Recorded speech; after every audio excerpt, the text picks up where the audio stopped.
Hello guys, আসসালামু আলাইকুম ওয়া রাহমাতুল্লাহি ওয়া বারাকাতুহু।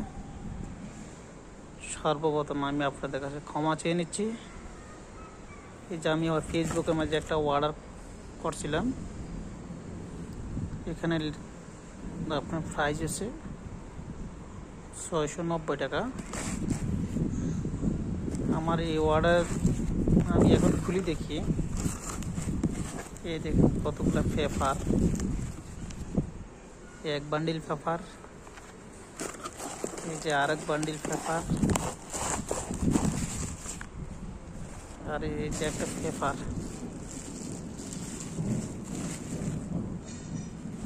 আর কিছু নাই।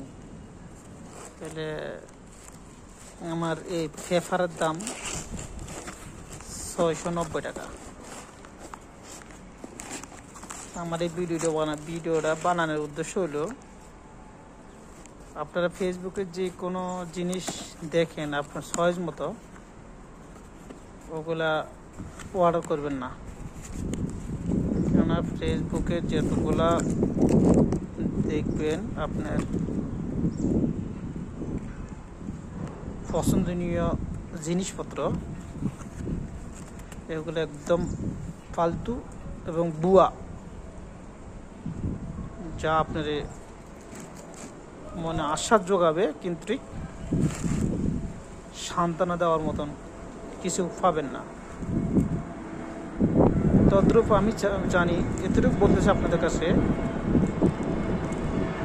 ফেসবুকের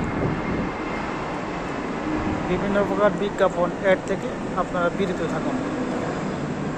হ্যাঁ, আপনার যদি পছন্দনীয় কোনো জিনিসপত্র ফেসবুকে পান, তাহলে এটা আপনি অনলাইনে অর্ডার করতে হলে আপনি যেমন ফ্লিপকার্ট, আরও অনেক বহু প্রকার আজকাল মার্কেটে আসছে অ্যাপস, ওই অ্যাপসগুলোর ভিতরে দেখবেন আপনার এই জিনিসগুলো ওইখানে আছে কিনা। যদি থাকে তাহলে ওইখানে অর্ডার করে।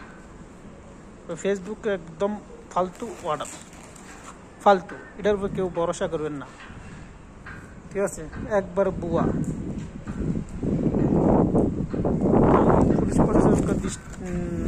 পুলিশ প্রশাসনের কাছে আমি একটা অনুরোধ জানাচ্ছি, আপনারা এই সমস্ত লোকগুলারে এমন শাস্তি দিন যাতে এই সমস্ত ব্যবসা থেকে দূরে সরে দাঁড়ায়। তারা এই সমস্ত ব্যবসা করে অনেক লাভবান হচ্ছে, কিন্তু যে কিনতেছে সে ধ্বংস হয়ে যাচ্ছে। যে কিনছে সে আর তার মেহনতের পরিশ্রমের টাকা চেয়ে নিয়ে নিচ্ছে, অথচ সে এই পেপার ফুপার অনেক সময় দেখলাম ইটা, লাল ইটা বা